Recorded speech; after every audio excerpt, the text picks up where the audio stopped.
જો પરમાત્મા આપની કરુણા ન હોય ને, અને જો આપનો આદેશ ન હોય તો દ્વારે આવીને પણ પાછા જતાને પ્રભુ મેં જોયા છે.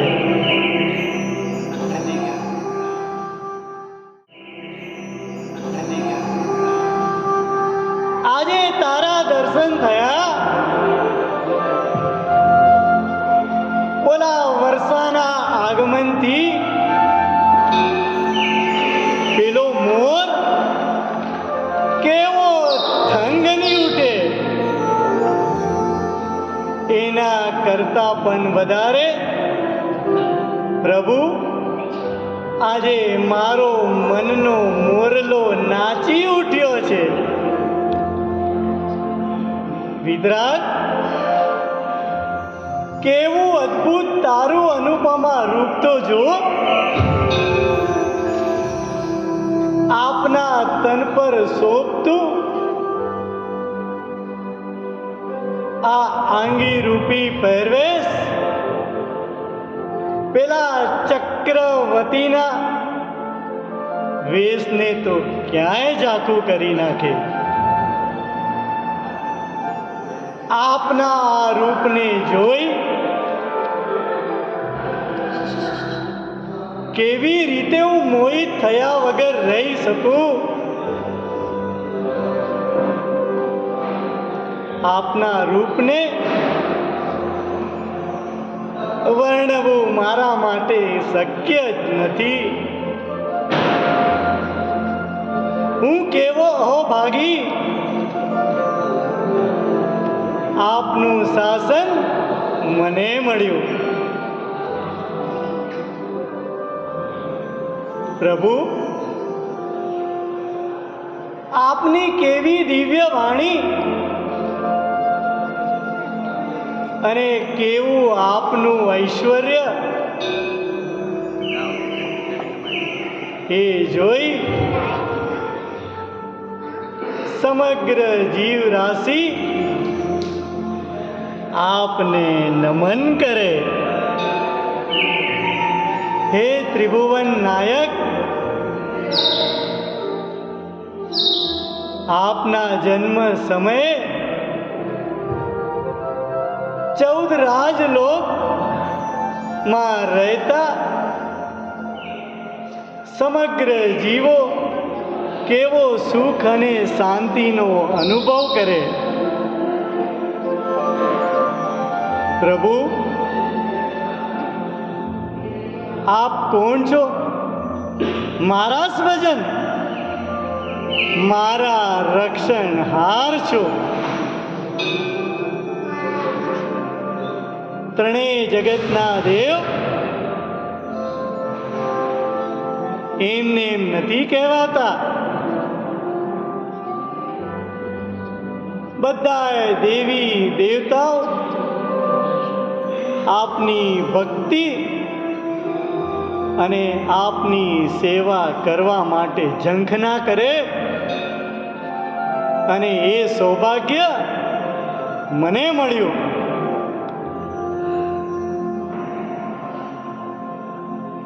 હે તારક દેવ, આપના ગુણોની શું વાત કરું? ભલે આપ પ્રત્યક્ષ હાજર નથી, પણ આપના ગુણોની મહેક પ્રત્યક્ષ પણ અહીંયા સુધી ન પહોંચી શકે તો પરોક્ષ તો એવી છે ને. ઓલા કસ્તુરની સુગંધ આવ્યા વગર રહે નહીં. પેલા મેરુ પર્વતને આંગળીથી ઢાંકી ન શકાય, ગંગાના પાણીને ખોબામાં ભરી ન શકાય, તો પ્રભુ વિતરાગ, આપના ગુણોની પ્રીતિ મારે કેવી રીતે બહાર લાવવી, કેવી રીતે એનું વર્ણન કરવું? એ કાંઈ સૂઝતું નથી.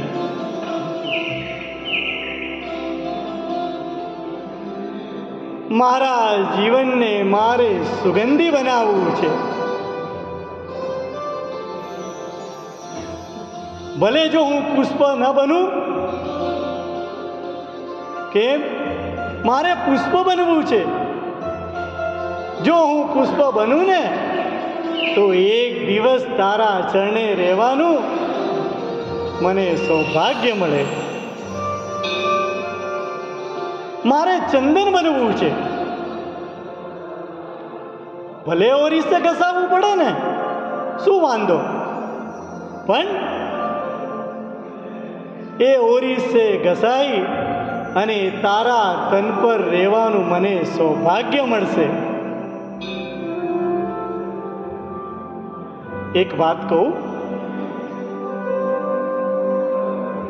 મારે પેલા પક્ષાલના પાણી બનવું છે.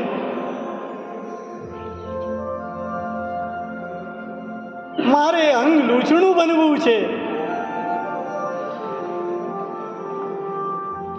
એ પક્ષાલનું પાણી બનીને તારા ઉપર જો હું ઢોળાવ અને અંગ લૂછનાથી લૂછાવ તો તારા આ સુવાળા કોમળ તનને સ્પર્શ કરવાનું સૌભાગ્ય પ્રભુ મને મળશે. પ્રભુ મને મળશે. પરમાત્મા, મારા મનમાં ઘણીવાર સવાલ આવે કે આપ કાંઈ જાણો છો કે નથી જાણતા, કે જાણ્યા પછી પણ આવું કરો છો. એનું શું કારણ? આપ નથી જાણતા એવું તો ક્યાંથી બને?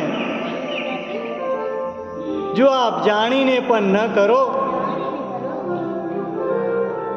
તો આ યોગ્યતા કેવી કેવી? પરમાત્મા, મારે બહુબ્રહ્મણાનો અંત લાવવો છે. તે ફક્ત અને ફક્ત આપે બતાવેલા માર્ગ પર ચાલવાથી જ મને મળવાનો છે ને. એ માર્ગ તો આપે બતાવ્યો, પણ એના પર ચાલવાનું કોણ શીખવાડશે? આપ મારા સ્વભાવને નથી જાણતા?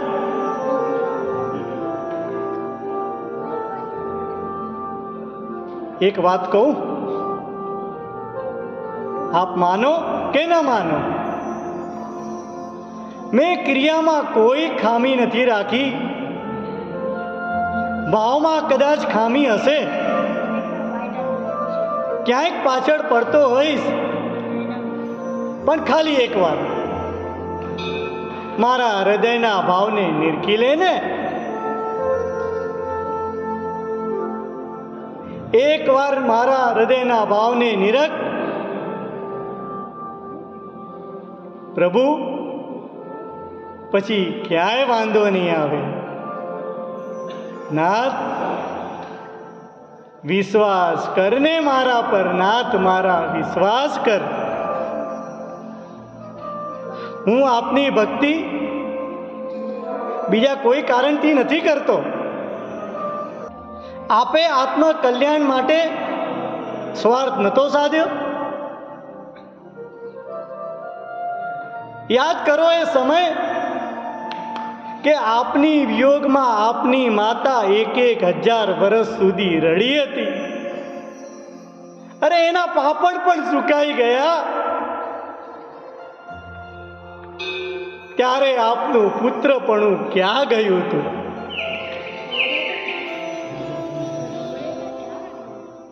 આપ હર વખતે બહાના કાઢો છો.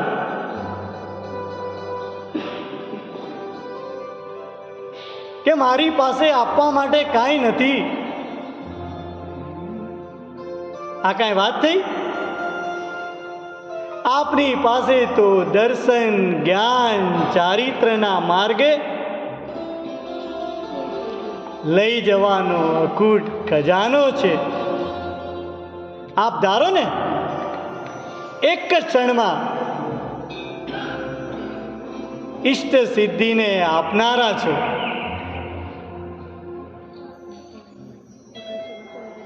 આપે માર્ગ બતાવ્યો એની કોઈ ના નથી. એ માર્ગ તો આપે જગતના સર્વ જીવોને બતાવ્યો. પણ આજે આપનું શાસન મળ્યું, એના વગર તો ઉદ્ધાર ક્યાંથી શક્ય છે? નાથ, જ્યાં સુધી આપની ભાવ લબ્ધિ મને નહીં મળે, આપની કરુણા મારા પર નહીં પડે, ત્યાં સુધી મારું કલ્યાણ શક્ય જ નથી. આપ બોલાવો ન બોલાવો, આપ જો ન જો, પણ એક વાત પ્રભુ ચોક્કસ છે, આપ પણ ધ્યાનમાં રાખજો કે હું આપના સિવાય કદી ક્યાંય નથી જવાનો. તો પછી શા માટે ભટકાવો છો?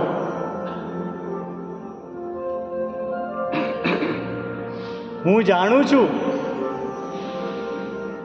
મેં જીવનમાં ઘણી ભૂલો કરી. આપે નથી કરી? આપણે સાથે નહોતા?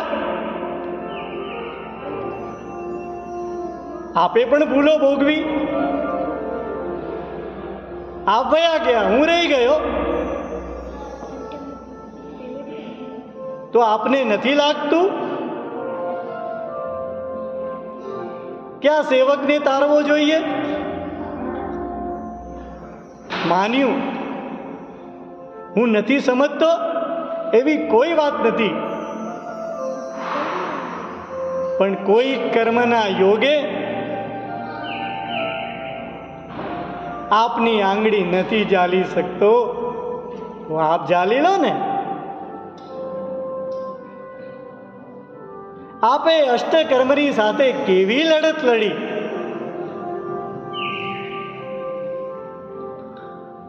અને હું મૂર્ખ એ અષ્ટકર્મોને આજે પણ રાચી માચીને ભોગવી રહ્યો છું.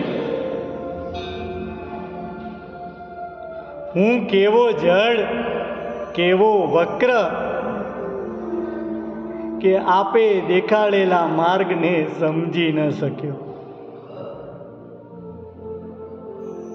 અને હજે પણ અહીંયા ગોતા ખાઈ રહ્યો છું. હે પરમાત્મા, આપ કરુણાવંતનું બિરુદ ધરાવો. બીજાના દુઃખને કેવી રીતે જોઈ શકો? આપને શોભે તો મને કાંઈ વાંધો નથી. ભટકતો છું, ભટકતો રહીશ.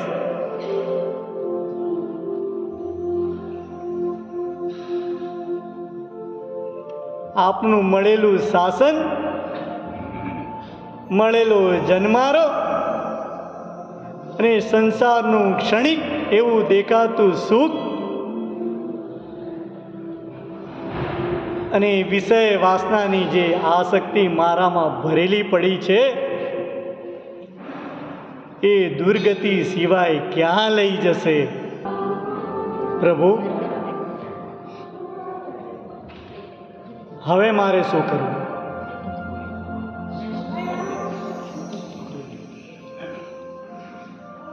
હવે મારી નજર ફક્ત અને ફક્ત તારા ધામ પર છે. મને હવે તારી નગરી દેખાય. એ નગરીમાં આવવાનું મારું મન થનગની રહ્યું છે. હું ચારે ગતિમાં કેટલું ભમ્યો. આ જીવન હવે ઘનઘોર જંગલ જેવું લાગે. ક્યાંય વિસામો તો દેખાતો જ નથી. પરમાત્મા, હવે હું થાકી ગયો. મને આ પરિસ્થિતિમાં આપ કેવી રીતે જોઈ શકો છો? મારા મનમાં એક મોટો સવાલ સળવળે. હું આપનો સેવક છું, આપનો સ્વજન છું. બીજું કાંઈ નહીં. આ કાયરને તરવા માટે એક સુરવીર યોદ્ધા બનાવી દે ને, તો મારું જીવન જે તારાથી મળ્યું, આ દાસને એક તારી દે બસ.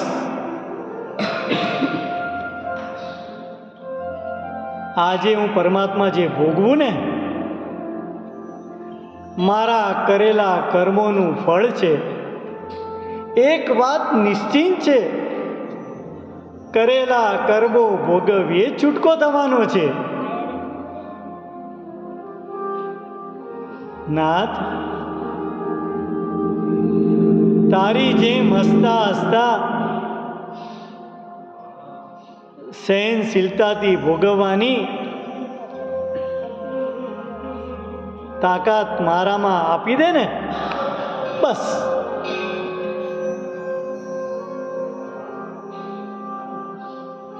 એક આપને અરજી કરું, ગમે તેવી પરિસ્થિતિમાં પરમાત્મા તારા સિવાય કાંઈ દેખાય નહીં. હું નથી જાણતો ક્યારે મારી આંખો બંધ થઈ જશે, ક્યારે મારું આયુષ્ય પૂરું થઈ જશે. આ માનવ ભાવ એડે વયો જશે. જરા તો વિચાર, જરા તો જો, કાંઈક બોલ, એક વાર બોલ. એક યાચક થઈ આપની પાસે માંગણી કરું, અને જો આપ આપી દેશો તો આપને કાંઈ ફરક નહીં પડે, અને જો આપને ફરક પડતો હોય ને તો નહીં આપતા.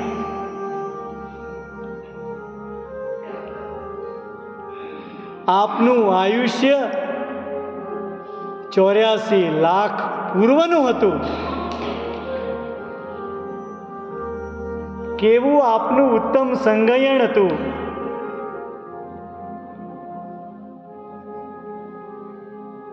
પરમાત્મા, ઘણીવાર શાંતિથી વિચારું ને, પેલી નરક સામે દેખાય. એ નરકની વેદના નહીં સહન થાય. એક નાની અમથી જો તકલીફ પડે ને તો પણ મારાથી સહન નથી થતી. તને તો ખબર જ છે, પેલો પરમાધામી 500 જોજન મને ઉપર ઉછાળશે, ત્યાંથી મને ફેંકી દેશે.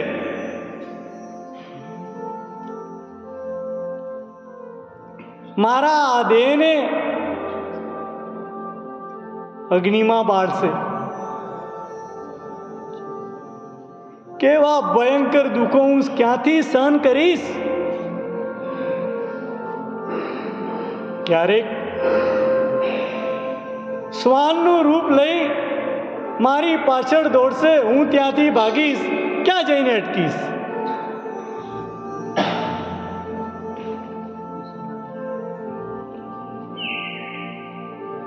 મારી કરેલી ચુગલી ચાળી કેટલાના કાનોમાં ફૂસણી કરી હશે. મારા કાનમાં શીશુ રેડશે, કાનમાં ખિલ્લા ભોગશે.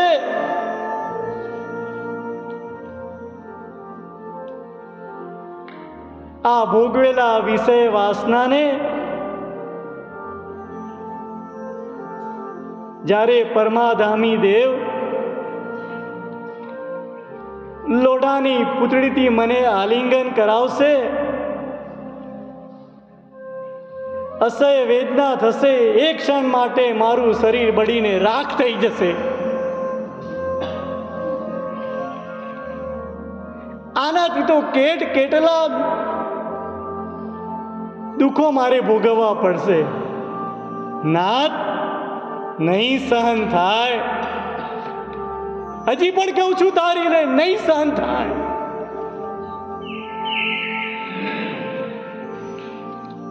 શું તને રોજ કહું, એક જ માંગણી કરવી? પ્રભુ સામું જો, ક્યારેક તો વિચાર, કાંઈક કરુણા કર. હે તારક દેવ,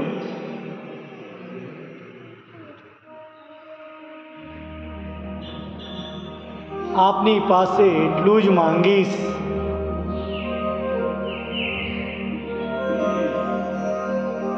કે જે આપ આપી શકો. આપ દેનારા અને હું લેનારો, બસ. જ્યારે મારો અંત સમય આવે ને, મારું મૃત્યુ કોઈ મહોત્સવમાં ફેરવાઈ જાય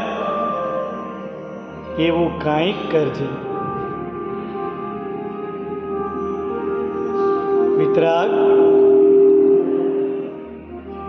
મેં જીવનભર સૌની સામે સંસારના સુખો માટે હાથ ફેલાવ્યો, માથું નમાવ્યું, બસ. અંત સમયે આપના ખોળામાં મારું માથું હોય એવી કૃપા કરજે.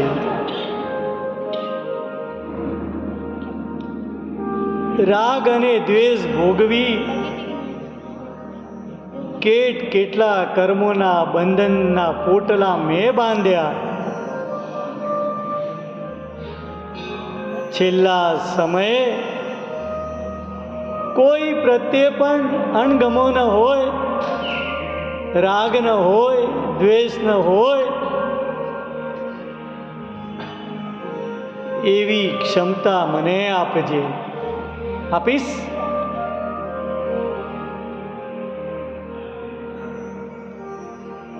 આપજે પ્રભુ. વારે ઘડીએ પેલા નરકના દુઃખો મને યાદ આવી જાય. મારું આ કઠોર હૃદય અભિમાન અને અહંકાર રહિત હોય, જેથી કરી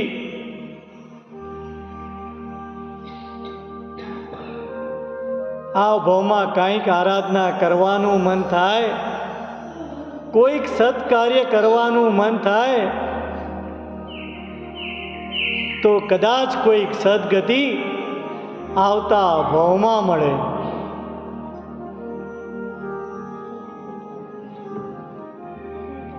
હંમેશા મારું આ મન વિચલિત જ રહેતું આવ્યું. હવે મને એકાગ્ર કરાવવું પડે. એકાગ્ર થઈ જાય એવી કરુણા કરજે, જેથી કરી આવતા ભાવમાં કોઈ સારી યોનિમાં મારો જન્મ થાય. આ ભાવમાં તો મારા ભાવોની શું વાત કરું. કહેવાય એવું નથી, પણ નાથ તને નહીં કહું તો શું થશે? તને કયા વગર તો નહીં જ રહું. મારા અશુભ ભાવોને આપણી સામે વર્ણવી શકું એમ નથી, અને જો આ અશુભ ભાવમાં મારું આયુષ્ય પૂર્ણ થાય ને તો કઈ દુર્ગતિ મળશે? તિરેંચમાં ફેંકાઈશ, એક ઇન્દ્રિય બનીશ,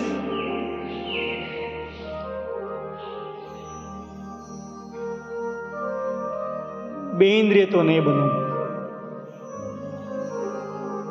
વિચાર કર. અને જ્યારે જ્યારે એ વસ્તુનો વિચાર કરું ને મારું હૃદય કંપી ઉઠે નાથ.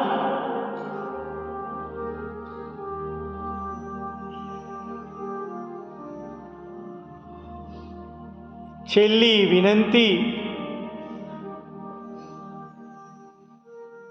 આપને કરી લઉં. આ ભાવમાં જીવનમાં કરેલા દુરાચારો, પાપો,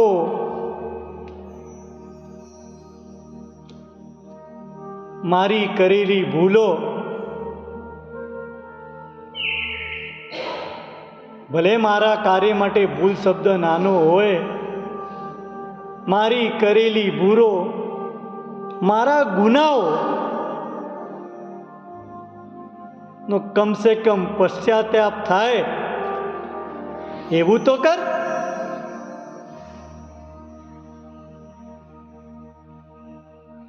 હું જે માંગણી પ્રભુ આપની પાસે કરું એ યોગ્ય નથી?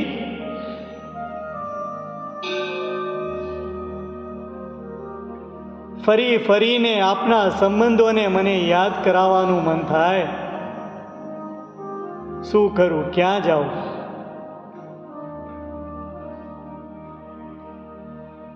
જ્યારે મારો આ નશ્વર દેહ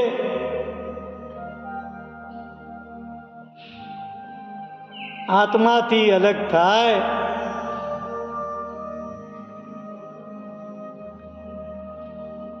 નાથ તારો બતાવેલો શ્રમણ વેશ એ મારો છેલ્લો પહેરવેશ હોય.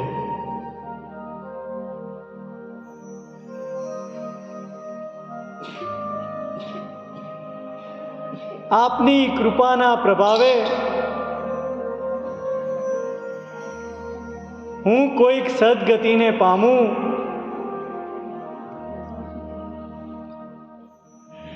આ ભવનું આયુષ્ય પૂર્ણ કરી પેલા મહાવિદેહ ક્ષેત્રમાં વિહરમાન હાજરા હજુર એવા સિમંદર પરમાત્મા પાસે 8 વર્ષની વયે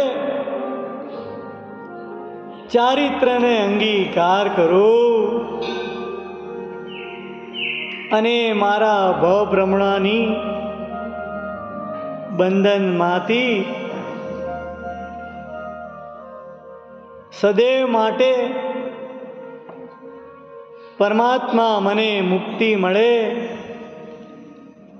એવી નાથ કૃપા કરજે, કૃપા કરજે, કૃપા કરજે.